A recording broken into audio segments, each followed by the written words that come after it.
Bonjour les amis. Dans le prochain épisode de L'amour est dans l'air, la mère de Serkan lui demande comment il va. Il dit qu'il est déjà fatigué, que tout le monde lui pose cette question. Elle dit qu'elle demande parce qu'elle l'aime. Il le sait, mais lui demande de ne pas en parler maintenant.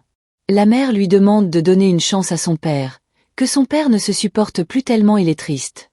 Serkan répond qu'il ne va pas lui parler, qu'ils n'ont rien à se dire et qu'il n'arrive pas à pardonner ce qu'il a fait.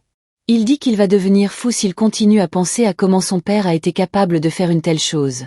Il dit qu'il ne veut plus jamais le regarder, et que c'est pour ça qu'il ne fait plus de sens de continuer à vivre là. Il doit déménager. La mère est dévastée. Pendant ce temps, Eda raconte à ses amis qu'elle va gagner un très bon salaire dans son nouveau travail, mais qu'elle doit payer la fac et que l'université ne propose pas de paiement échelonné. Les amis s'enthousiasment pour l'aider, l'une dit qu'elle va parler au recteur en tant qu'avocate. L'autre veut y aller aussi pour faire un peu de pression. Eda les remercie pour leur affection, mais dit qu'elle doit faire ça seule. Les amis rient en disant qu'elle affronte le monde toute seule comme si elle était une armée. Eda rit et dit que son nom c'est Eda et que même si on ne l'aime pas, elle règle tout quand même. De l'autre côté, Serkan lit un extrait d'un livre qui dit que pendant un moment cette femme l'a sauvé de sa faiblesse et lui a fait voir qu'il est un vrai homme. Que grâce à ses yeux il a découvert qu'après tout, la vie a enfin un sens. Mais qu'au moment où il s'est éloigné d'elle, il est redevenu le même qu'avant, replié sur lui-même, utilisant le travail comme excuse. Et que ça fait mal de voir à quel point il a besoin d'elle. Il pense à Eda et elle pense à lui. Le lendemain, la tante d'Eda appelle sa nièce pour prendre le café, mais elle dit qu'elle n'a pas faim et qu'elle est en retard. Elle part en courant sans rien manger. Pendant ce temps, Serkan s'entraîne et son ami lui dit que ça fait déjà 10 minutes que la réunion prévue a commencé, et plaisante qu'il allait le frapper avec la serviette. Il dit qu'ils ont beaucoup de travail et qu'il en a assez de le regarder comme ça. Ailleurs, les amis d'Eda s'inquiètent pour l'une d'elles, disant qu'elle lui avait dit de contrôler ses impulsions, mais elles ne savent pas si elle y est arrivée. Elles craignent qu'elle ait fait une bêtise.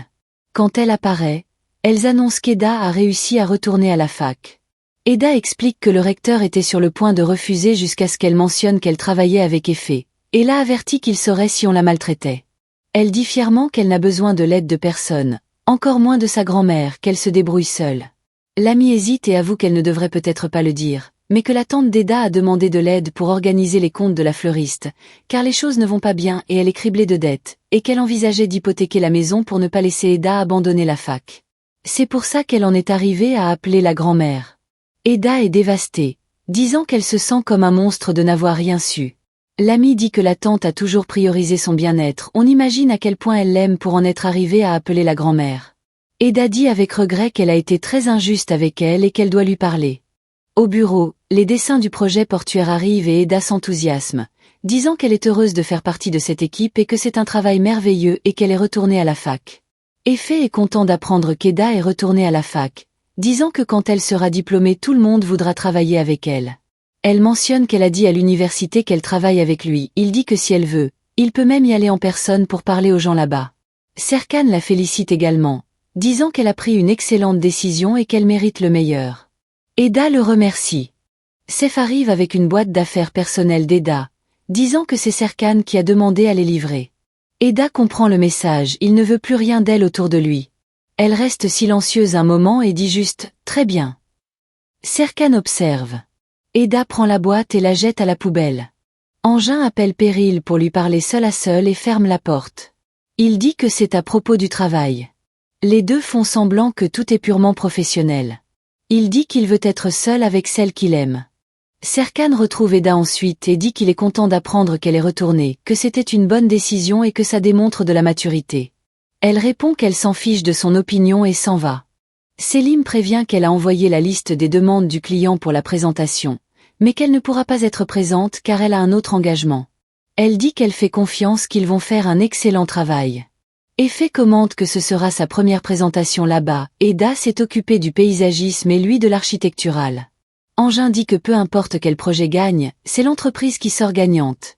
Serkan dit qu'il a invité le client à la maison de campagne pour qu'il soit plus à l'aise. Plus tard, Serkan prévient Effet qu'Eda va être en retard et lui demande d'y aller en avance. Eda arrive et il propose de la déposer, mais elle préfère prendre un taxi.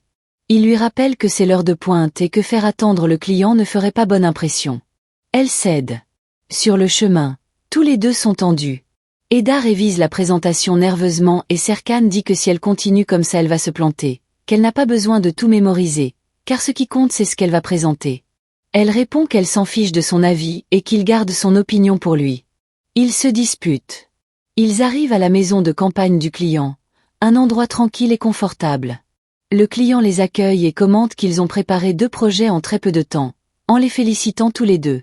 Eda présente le projet de paysagisme, en soulignant la préservation de la végétation naturelle abondante du littoral et les vitres panoramiques aux étages supérieurs pour la vue sur la mer.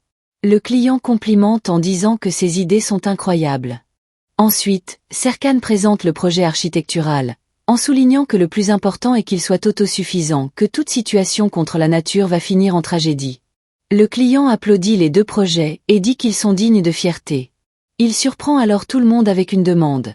Il aimerait combiner les 2 projets, le dessin architectural de Serkan avec le paysagisme d'Eda. Serkan observe et commente à voix basse qu'Efe avait tout ça planifié, et qu'il fait juste semblant d'être surpris. Eda remarque la même chose. Malgré tout, les 2 acceptent le défi d'unir les projets et répondent que ce ne sera pas un problème. Le client remercie, satisfait. En sortant, les 2 restent silencieux, le résultat a été bon pour l'entreprise, mais tous les 2 savent que maintenant ils vont devoir vraiment travailler ensemble. Après la présentation, Efe propose de fêter la victoire et suggère un camping motivationnel avec toute l'équipe pour apprendre à travailler ensemble. Serkan dit qu'il n'a besoin d'aucune motivation pour travailler. Efe réplique qu'ils n'iront nulle part avec cette mentalité aussi compétitive. Au final, Serkan dit qu'il y va quand même mais seulement parce qu'ils sont là, pas parce qu'il croit à ses bêtises. Plus tard, Eda passe à la maison et la tante d'Eda l'accueille avec une soupe spéciale pour fêter son retour à la fac. Eda est émue et demande pourquoi la tante ne lui a pas parlé des problèmes financiers.